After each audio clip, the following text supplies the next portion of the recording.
We're into the third and final round of the Women's Rugby World Cup 2025 pool stages, and there is plenty of action ahead. I'm going to take a look at the games over the weekend, see what form is like, who the key players and battles are. So let's dive in straight into Pool A, and we've got USA Samoa.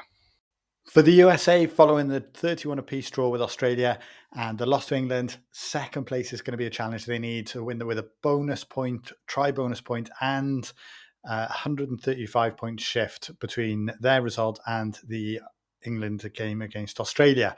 So it's a tall challenge. They'll need the likes of Kate Zachary firing on full cylinders, Ilona Maher to get over that gain line.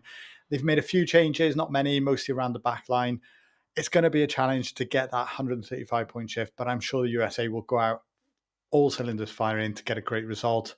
For Samoa, it's about getting that experience. They've huge changes through the team, and it's about getting that experience for all their players through the squads. They're unable to qualify now. They'll be looking to just take opportunities and get some points on the board. The likes of Sue Powerisa and Carla Wright Akle will be important to getting them over that gain line and getting the ground and getting those points on the board. Over to England, Australia.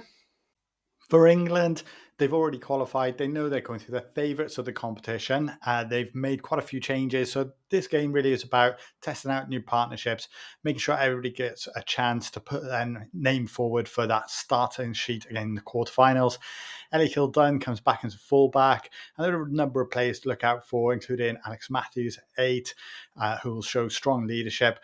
This is likely to be an England win, so they'll be going in confident. For Australia, they'll want to make sure they secure that second place, even though it's a slim chance for the USA. They'll want to lock out England from getting any big scores against them. They'll be looking to the likes of Eva Karpani and Caitlin Halsey, who's been an absolute star in the competition so far. So this should be an exciting game. I think it's almost definitely going to be England, but Australia will put up a lot of fight, and it'll be good to see how long they can stay in the game, how long they can keep up with England. Next on to Pool B, we have Canada, Scotland. Both Canada and Scotland come in confident with good wins over Wales and Fiji. They'll be fighting for the top spot technically, but Canada are more likely to prevail. They've made a couple of changes to their squad, and you can look to the likes of Sophie Degoude, who's had fantastic kicking, and Julia Schall, who has been phenomenal in try scoring as key players for Canada. Scotland will be the challengers, looking to have an impact. So they've come in confident. They're looking absolutely fantastic at the moment in their play. With this being their toughest game so far, the likes of Rachel Malcolm will be important to gaining the ball, and then they've moved the ball out wide really well. So they'll be looking to the likes of McKee to convert when they do get the opportunities. It's a tall challenge, but I'm excited. This is going to be a good game. Over to Wales and Fiji, and this is where we might see our first upset of the weekend.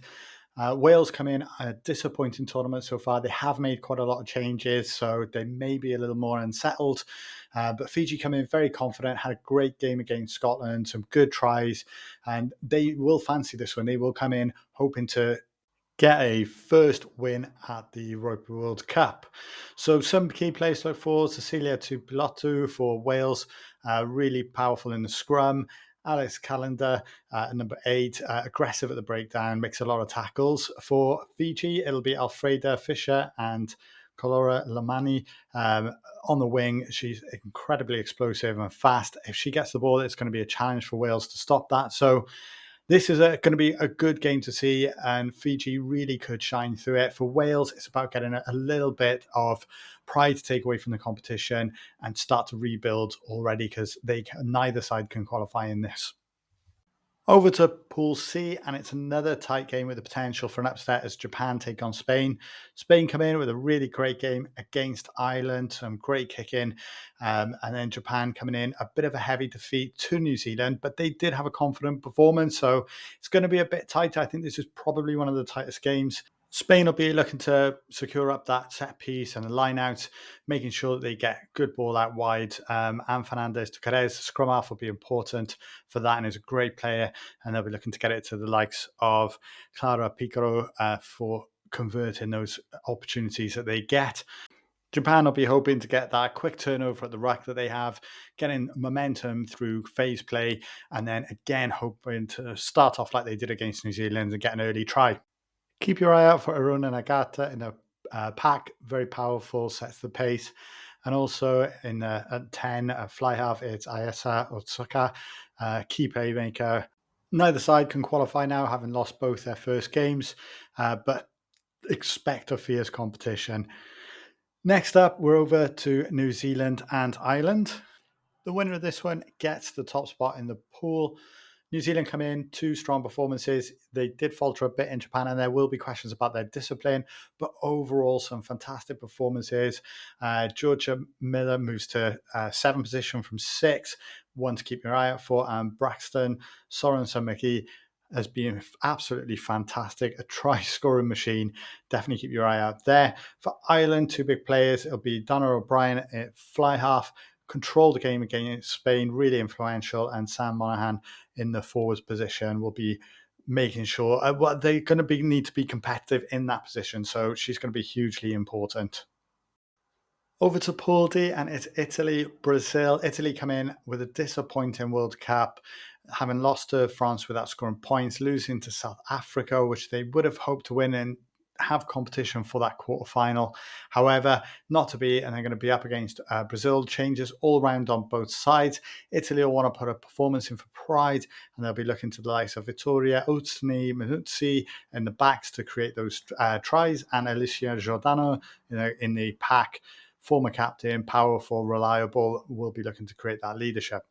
For Brazil, it's about getting as many players that World Cup experience as they can and seeing what they can do to get on the scoreboard. The likes of Bianca Silva with that electric pace will be able to help with that.